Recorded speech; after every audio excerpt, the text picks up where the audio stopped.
बिस्मिल्लाहिर्रहमानिर्रहीम। अस्सलाम वालेकुम नाज़रीन, आप यूट्यूब चैनल देख रहे हैं। मैं इमरान खान हूँ। नाज़रीन, जो फैसला उसकी तफसीलात अब सामने आई हैं। जो फैसला दिया गया 9 मई के हवाले से पाकिस्तान तहरीक इंसाफ के रहनुमाओं के खिलाफ, और ये लाहौर से आने वाला फैसला बहुत ही अजीबोगरीब फैसला है दहशतगर्दी की अदालत का। इसमें ऐसी अजीब अजीब चीज़ें लिखी हैं, मैं पढ़ के हैरान हो रहा था। यानी इस फैसले के अंदर जज साहब ने गूगल का भी एक हवाला जो है वो शामिल किया है कि गूगल के मुताबिक जो है वो खुफिया पुलिस क्या होती है और वो किस तरह काम करती है। हत्ता कि ये तक इसमें लिख दिया गया जी वो होती है खुफिया पुलिस जो मुखालिफिन जो हैं सियासी जमातों के या हुकूमत के जो सियासी मुखालिफिन हैं उनके खिलाफ भी कार्रवाइयाँ करती है। ये जो फैसले की ओवरऑल तहरीर है ना, इसको आप पढ़ें तो आपको आइडिया हो जाता है किसी जज का काम नहीं है, ये काम किसी और ने डाला हुआ है। यानी इस फैसले के अंदर एक जगह पे यानी बड़ा मजे का एक पैराग्राफ है, मैं आपको थोड़ा सा पढ़ के सुना देता हूँ, आप बड़ा इंजॉय करेंगे।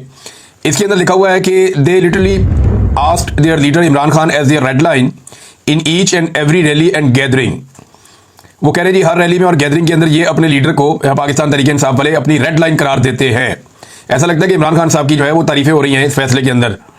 और जनाब इसमें कोई डाउट नहीं है कि workers and supporters of Pakistan Tehreek Insaf take the advice and command of their leader Imran Khan as sacred one, कि वो अपने लीडर की जो कमांड है या उसकी जो एडवाइस है, उसकी जो नसीहत है या उसका जो हुक्म है, उसको वो बिल्कुल फॉलो करते हैं प्रॉपर तरीके से। ये वो समझते हैं कि ये काबिल एहतराम एक ऑर्डर है उनके लिए और वो उसको फॉलो करते हैं और वो समझते हैं कि उनका लीडर उनके लिए एक रेड लाइन है। Even their rival knows very well that the workers and supporters of Pakistan Tehreek Insaf love their political leader being mystical figure. यानी वो कहते हैं वो बहुत ज़्यादा, इनके मुखालिफिन भी जानते हैं कि जो वर्कर और सपोर्टर हैं पाकिस्तान तहरीक इंसाफ के, वो बेपनाह अपने लीडर से जो है वो वालिहाना मोहब्बत करते हैं। Similarly the president accused of instigation never thinking of disobey the command and direction of their leader Imran Khan. वो कहते हैं इमरान खान की जो कमांड और डायरेक्शन है उससे वो कभी भी पीछे नहीं हटते। इस किस्म की बातें जो फैसले के अंदर देखी हुई हैं। यानी ये फैसला, मुझे ऐसा लगता ही नहीं है कि जज ऐसा फैसला लिखते हैं या जज ऐसा फैसला कर सकता है। जो ये पैराग्राफ पढ़ लें आप या बाकी चीज़ें आप पढ़ लें, आपको हैरत होती है कि इमरान खान साहब की तारीफें लिखी हुई है। वो ये बता रहे हैं कि इस लीडर को इसके फॉलोअर्स कितना ज़्यादा फॉलो करते हैं और कितना ज़्यादा इसके हुक्म को मानते हैं। यानी ये तो एक लीडर की बड़ी कामयाबी है कि अगर उसके फॉलोअर्स उसकी हर बात को मानते हैं और उसको फॉलो करते हैं और वो इसको अपनी रेड लाइन समझते हैं, तो एक लीडर को और क्या चाहिए होता है। लेकिन ये चीज़ें एक जज क्यों लिखेगा फैसले में? नॉर्मली ऐसी चीज़ें जो हैं वो किसी और सिमत से आती हैं। बहरहाल इसमें जो स्टार गवाहान है उनके हवाले से भी अजीबोगरीब बयानात फैसले का हिस्सा है और फैसले में यह तस्लीम किया गया कि बात दुरुस्त है कि सरगोदा और फैसलाबाद की अदालतों में लाहौर से मुख्तलिफ बयानात दिए हैं स्टार गवाहान ने। यानी एक गवाह एक वकूए की एक जगह पे कोई और गवाही दे रहा है, दूसरी जगह पे कोई और गवाही दे रहा है, तीसरी जगह पे कोई और गवाही दे रहा है। इसके बावजूद अदालत उसकी गवाही मान रही है, बल्कि तीनों तरफ अदालतें उसकी गवाही मान रही हैं। फिर वो कहते हैं कि कभी भी इन गवाहान ने अपनी आमद और अपनी रवानगी की रिपोर्ट नहीं करवाई, यानी कभी रिपोर्ट ही नहीं करवाई कि हम जा रहे हैं या हम आ रहे हैं। और दोनों गवाहान के पास इत्तफाकिया तौर पे कोई भी मोबाइल फोन या ऐसा गैजेट नहीं था जिससे वो कोई ऑडियो और वीडियो फराहम कर सकते। दोनों ये साबित नहीं कर सके कि उनके जमान पार्क में किसी से ऐसा ताल्लुक था या उन्होंने कोई ऐसा ताल्लुक बनाया जिस ताल्लुक के जरिए से वो जमान पार्क के अंदर दाखिल हुए और इमरान खान साहब के कमरे तक पहुंच के मेज के या सोफे के नीचे छुप गए। ऐसा कुछ उन्होंने दिया ही नहीं, ऑडियो वीडियो को कोई सबूत नहीं दिया और एसएचओ ने जबानी तौर पर इनको जिम्मेदारी दी थी। अंदाजा करें आप किस किस्म का फैसला है।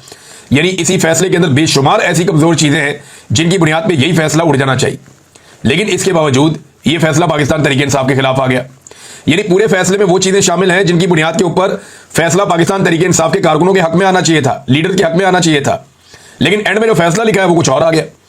यानी पूरा जो इलेक्शन है वो पाकिस्तान तहरीक इंसाफ के हक में चला, सारी की सारी गिनती पाकिस्तान तहरीक इंसाफ के हक में हुई, सारे के सारे फॉर्म 45 जो है वो तहरीक इंसाफ के हक में लिख दिए गए और एंड में फॉर्म 47 जो है वो तहरीक इंसाफ के खिलाफ जारी कर दिया गया। ये फैसले भी इसी तरह लगते हैं कि जितनी प्रोसीडिंग होती है, रोजाना जो रिपोर्टर रिपोर्ट करते हैं उसमें लगता है कि फैसला पीटीआई के हक में आएगा। एक एक गवाह झूठा साबित हो जाता है, कोई सबूत कोई शवाहिद नहीं मिलते, जजेस उड़ा के रख देते हैं फैसले को और फैसले के अंदर वो कमजोरियां लिखी जाती है और एंड में फॉर्म 47 का फैसला आ जाता है कि जनाब फारग पाकिस्तान तहरीक इंसाफ को बाटा रेट के हवाले से सजा दे दी गई है। तो यहां पे तो नाज़रीन ये हो रहा है। अलीमा खान साहबा को फिर गिरफ्तार किया गया, इमरान खान साहब की बहनों को, दोनों को। नौरीन खान साहबा थी, अलीमा खान साहबा थी। ये इमरान खान साहब से मिलने के लिए गए और जब मैंने पिछला वीलॉग रिकॉर्ड किया था तो उस वक्त ये वहां पे मौजूद थे बाहर। बाद में जब रात हुई तो पुलिस ने इन्हें गिरफ्तार कर दिया, कुछ और कारकुनों को भी गिरफ्तार किया। बाद में कारकुनों को रिहा किया गया और इमरान खान की बहनों को ले जाकर चक्री के पास रिहा कर दिया गया। ये पुलिस ने वतीरा बना लिया कि इमरान खान साहब की बहनों को गिरफ्तार कर लेते हैं, फिर गाड़ी घुमाते रहते हैं, फिर जाके 100 किलोमीटर दूर कहीं पे उतार के भाग जाते हैं। तो अभी तक तो यही सिलसिला चल रहा है। लेकिन इमरान खान की बहनें जो है वो हर दफा बड़ी बहादुरी से गिरफ्तारी दे देती हैं।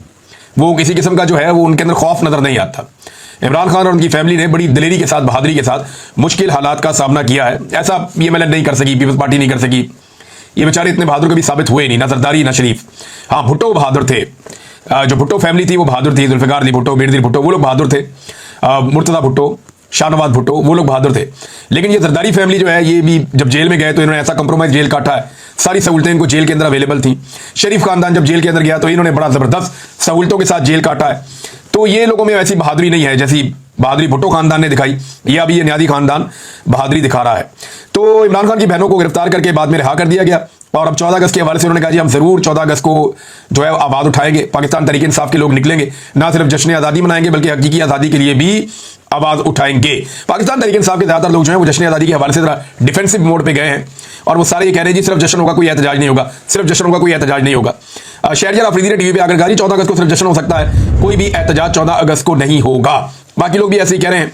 अब नाज़रीन, एक तरफ अदलिया की कारकर्दगी मैंने आपके सामने रखी, दूसरी तरफ मैं आपको अदलिया के हवाले से एक और बड़ी इंटरेस्टिंग चीज बताने जा रहा हूं। ये 2010 से लेकर 2024 तक कहानी कितनी बदल गई और हुक्मरानों ने जजों को कितना नवाज दिया। चीफ जस्टिस जो है जो रिटायर हो जाता है उसकी जो 1 महीने की पेंशन है वो 2010 में 5,60,000 रुपए थी और अब 2024 में उसको कर दिया गया 23,90,000 रुपए, यानी 5,60,000 से बढ़ा के लगभग 24 लाख रुपया कर दी गई एक रिटायर चीफ जस्टिस की पेंशन। और उसके अलावा मुराद अलग हैं, बिजली इनको मुफ्त मिलती है, गाड़ी, ड्राइवर, मुलाजिम, बिजली, बेशुमार सहूलतें, प्रोटोकॉल सब इनको मुफ्त में मिलता है। और अब जनाब 2014 में तनख्वाह 9 लाख की गई थी, उसके बाद जनाब दोबारा इसको बढ़ाया गया, लेकिन अब 2023 के अंदर दोबारा से, और ये हर मरतबा जो है वो ये इजाफे किए पीएमएलएन की हुकूमत ने। पीएमएलएन ने धड़ाधड़ जो है वो जजों की मुराद में इजाफा किया है और ऐसा लगता है इसीलिए जुडिशरी जो है वो पीएमएलएन को बहुत पसंद करती है और उनके हक में फैसले लेकर आती है। और 2016 में चीफ जस्टिस की पेंशन 11 लाख कर दी गई थी, तभी नवाज शरीफ साहब की हुकूमत थी। और उसके बाद 2023 में चीफ जस्टिस की पेंशन 16 लाख कर दी गई थी, लेकिन वो भी कम पड़ गई। और फिर 2024 में, यानी 2023 में बढ़ाई थी, फिर 2024 में दोबारा बढ़ाई और पेंशन को बढ़ाकर 23,90,000 कर दिया गया, क्योंकि अब काजी फायद ईसा साहब रिटायर हो रहे थे और काजी फायद ईसा साहब के अखराजात ज्यादा है। जज अगर फौत हो जाए तो उसकी बेवा को मिलने वाली पेंशन की तफसीलात भी सेनेट में पेश कर दी गई है और ये सेनेट के अंदर सारा रिकॉर्ड निकला है। जज की बेवा को महाना 300 लीटर पेट्रोल भी दिया जाता है, जबकि जज की बेवा से इनकम टैक्स नहीं लिया जाएगा। जज की बेवा को 2000 यूनिट बिजली भी मुफ्त दी जाएगी, जबकि उन्हें पेंशन भी उसी तरह अदा की जाएगी। अब आप अंदाजा करें कि एक जज पाकिस्तानियों को कितने का पड़ता है, और ये रिटायर्ड जज है जिन्होंने पाकिस्तान में आवाम को इंसाफ नहीं दिया। यानी काजी फायद ईसा साहब 24 लाख रुपया तो कैश ले रहे हैं हमारे पैसों से, और उसके अलावा काजी फायद ईसा साहब की वैसे मौजें लगी हुई है। 24 लाख रुपया काजी फायद ईसा साहब कैश ले रहे हैं। 2023 में भी, 2016 में भी बढ़ाए पैसे, 23 में बढ़ाए, फिर 24 में बढ़ाए, और 24 लाख रुपया तो पैसा ले रहे हैं तनख्वाह की बात में, पेंशन में। और उसके बाद उनको मुराद अलग मिल रही है, बिजली अलग मिल रही है, पेट्रोल अलग मिल रहा है, मुलाजिम अलग मिल रहा है, गाड़ी ड्राइवर, तो ये मौजें लगी हुई है इनकी, बेशुमार मौजें हैं। और फिर ये लोग इंसाफ क्यों देंगे? ये तो उन्हीं लोगों को खुश रखेंगे ना जो इनके लिए मुराद और तनख्वाहों में और पेंशन में इजाफा करते हैं, और उन्हीं को ये खुश रखने की कोशिश भी करते हैं। नाज़रीन, शहबाज शरीफ साहब ने एक स्टेटमेंट दिया है और अब वो जरा कॉन्फिडेंस शहबाज शरीफ साहब का वापस आ रहा है। अब जरा वो जज्बाती तकारीर भी करना शुरू हो गए हैं। बिल्कुल ही थके हुए थे, परेशान थे बहुत ज्यादा शहबाज शरीफ साहब, और उन्हें लगता था हर चीज उनके हाथ से निकल गई है। लेकिन जैसे जैसे आर्मी चीफ के ताल्लुकात बढ़ रहे हैं अमेरिका में डोनाल्ड ट्रंप की इंतजामिया से, यहाँ शहबाज शरीफ का खून बढ़ता जा रहा है और उनकी सलाहियत में इजाफा हो रहा है। दूसरी बात यह है कि वही शहबाज शरीफ है जो अपोजिशन के पूरे दौर में बीमार रहे हैं, कभी अस्पताल में रहे हैं, कभी कमर में दर्द रही है, कभी जेल से छुट्टी ले लेते थे, कभी घर पे पड़े रहते थे, कभी अदालत में बुलाओ तो ये चुप जाते थे कि मैं बीमार हूं। अब जब से ये हुकूमत में है एक दिन भी बीमार नहीं हुए, ना नवाज शरीफ बीमार होते हैं, ना शहबाज शरीफ बीमार होते हैं, ना जरदारी साहब बीमार होते हैं, ना कोई और। अल्लाह ताला इन सबको सेहत अता फरमाए। लेकिन एक आदमी है जो जेल में गया हुआ और वो वहां पे भी बीमार नहीं हो रहा, वो वहां पे भी डट के बैठा हुआ, वो इमरान खान है। उसने एक फर्क तो डाल दिया है। अब शहबाज शरीफ साहब कहते हैं जी कि 6 और 10 मई के बाद एक नया पाकिस्तान वजूद में आ चुका है, दुश्मन पानी की एक बूंद भी हमसे नहीं छीन सकता। तो शहबाज शरीफ साहब की इतला के लिए अर्ज है कि पाकिस्तान के डैमों के अंदर पानी कम है, और जो पाकिस्तान के मगरबी दरिया हैं जिन पे पाकिस्तान का हक है, सिंताज माहदे के तहत भारत ने कई जगहों से उन दरियाओं का पानी रोका है और पाकिस्तान उसके बारे में शिकायत भी करता रहा है, और इसकी वजह से पाकिस्तान के डैम्स के अंदर पानी कम है। एक बूंद की आप बात कर रहे हैं, वो पता नहीं कितने हजार क्यूसेक पानी पाकिस्तान का रोक लेता है भारत जब उसका दिल करता है। तो पाकिस्तान को इसके लिए कोई पक्का बंदोबस्त करना पड़ेगा। भारत ने बहुत सारे डैम बनाए हैं उन दरियाओं के ऊपर जो दरिया पाकिस्तान का हक है, जिन पे भारत एक भी डैम नहीं बना सकता था।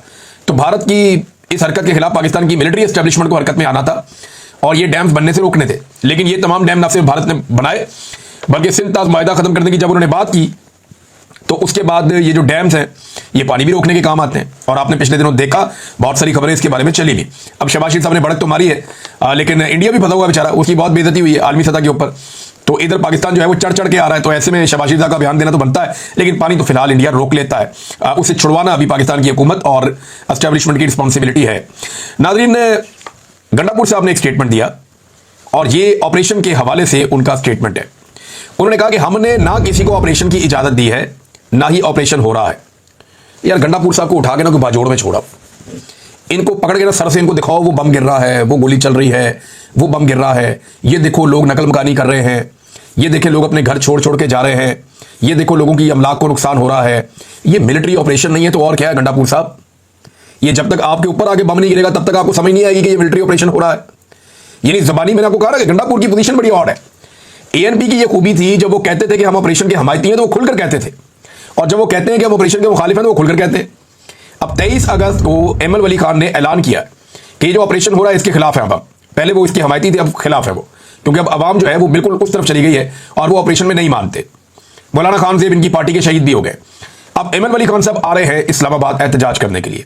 उन्होंने कहा जी हम बड़ा एहतजाज लेकर इस्लामाबाद पहुंचेंगे। वो तो 23 अगस्त आएगी तो देखेंगे कि एमएल वली खान साहब के तिलों में कितना तेल है या इनमें कितना हौसला है और वो कितने लोगों को लेकर इस्लामाबाद पहुंचते हैं और इनको इस्लामाबाद आने भी दिया जाता है या नहीं आने दिया जाता। तो ये तो हो गया एमएल वली खान का मामला। लेकिन गंडापुर ये कैसे कह सकते हैं कि हमने ना किसी को ऑपरेशन की इजाजत दी है, ना ही ऑपरेशन हो रहा है? उधर कर्फ्यू लगा हुआ है बाजोड़ में, इनका अपना मुशीर इत्तलात कह रहा है जनाब हमने कर्फ्यू लगाया हुआ है ऑपरेशन की वजह से, और खुद ही अपने मुंह से कह रहे हैं कि हमारी जंग जारी है, हम इस जंग को जीतेंगे। एक तरफ कह रहे हैं जी हमारी जंग जारी है, हम जंग जीतेंगे, दूसरी तरफ कह रहे हैं ना हमने कोई इजाजत दी है और ना कोई ऑपरेशन हो रहा है। मेरी समझ से बाहर है कि अली अमीन गंडापुर साहब कहना क्या चाहते हैं। और इन्होंने एक बात कही थी कि मैं विकेट के दोनों तरफ खेलने का माहिर हूं, और वो बात सच साबित हो रही है बार बार। एक इंटरव्यू में अली अमीन गंडापुर ने कहा था कि मैं विकेट के दोनों तरफ खेलता हूं, तो वो साबित भी हो रहा है कि वाकई ये विकेट के दोनों तरफ खेलते हैं।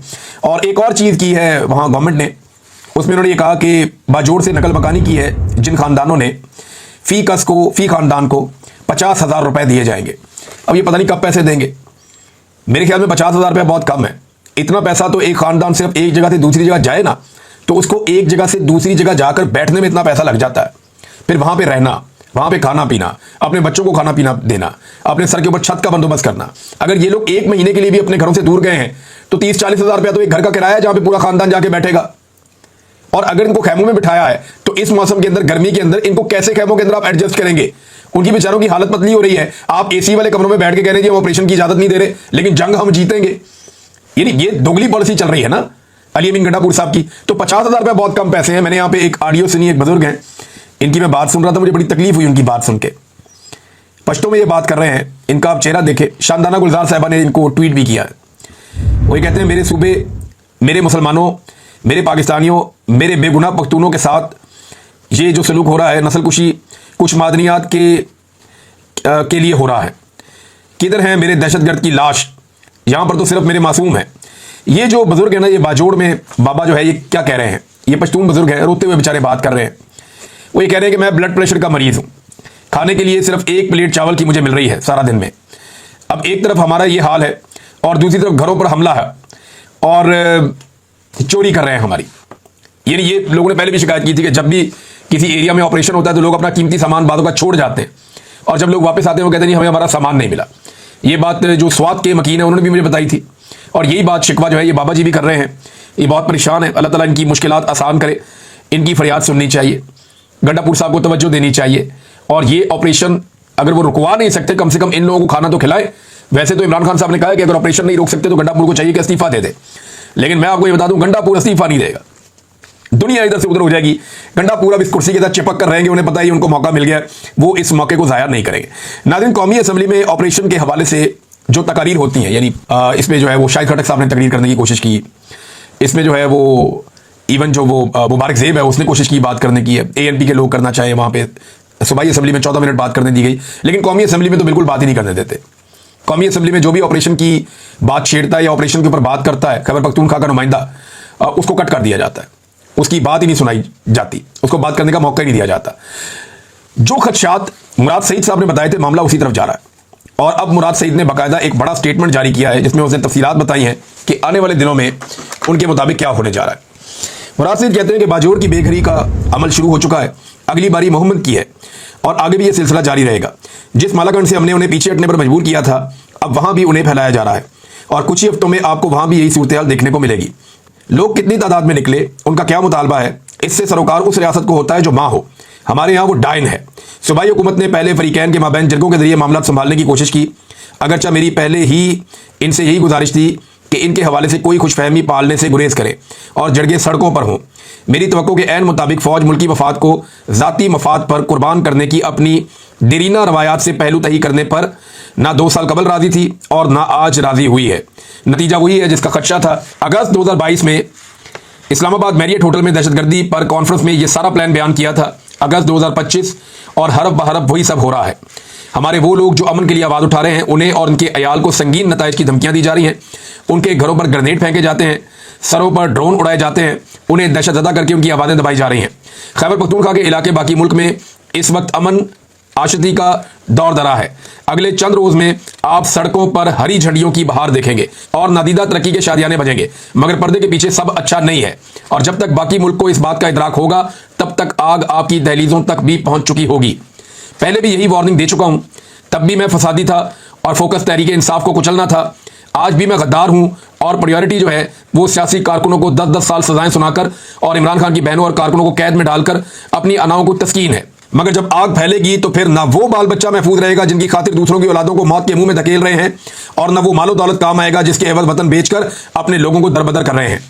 और वो जो खामोश हैं, जो सब देखते जानते बूझते अनजान हैं, यकीन माने आप जैसों से भी कब्रिस्तान भरे पड़े हैं। रही हमारी बात कि हम क्या कर रहे हैं, तो उन्होंने बताया जनाब कि वो क्या कुछ कर रहे हैं, लेकिन हमारे पास खामोशी का एक ऑप्शन नहीं है। चाहे हमारे सरों की कीमतें लगे, घरों पर गोले गिरे, या हम पर हमारी गलियों में हमारे टैक्स के पैसों की गोलियां बरसाई जाएं, हमें अपना अंजाम मालूम है। हमारे आपसी जरगे में 5 निकाती लाएअमल पर इत्तफाक हुआ है, जिस पर कल से अमल दरामद शुरू हो जाएगा। और ग्राउंड पर मौजूद अपने साथियों के तहफ़्फ़ुज़ की खातिर इस वक्त यहाँ इन नकात की तफसील बयान करना मुनासिब नहीं होगा। बहरहाल उन्होंने कहा, यह बावर करवा दूं कि इमरान खान के नजरिए और सोच के मुताबिक हम किसी को भी अपने लोगों को किसी और के मफादात की आग में झोंकने की इजाजत नहीं देंगे। देखिए, गंडापुर साहब तो ऑपरेशन की एक तरह से हमायत कर रहे हैं, एक खामोश हमायत, जिसमें ऑपरेशन खैबर पख्तूनख्वा में जारी है। गंडापुर साहब कहते हैं ना इजाजत दी, ऑपरेशन हो रहा है। अब जो मुराद सईद साहब हैं वो बिल्कुल एक डिफरेंट पिक्चर पेश करते हैं। मकामी सहाफ़ी आप उनसे बात करें तो वो बताते हैं कि भरपूर ऑपरेशन चल रहा है, नकल मकानी हो रही है, हालात बहुत ख़राब है। तो किसकी बात माने? रियासत को होश के नाखून लेने चाहिए। हर चीज़ में आपको हथौड़ा नहीं उठाना होता, डंडा नहीं चलाना होता। लाठी और गोली के जरिए से आप मुल्क को कंट्रोल नहीं कर सकते। आपको जमहूरी तरीके से सियासी आवाज़ों की बात सुननी पड़ेगी और सियासतदानों को मसाइल के हल के लिए आगे करना होगा। अब तक के लिए इतना, अपना ख्याल रखिएगा, अपने चैनल का भी। अल्लाह हाफ़िज़।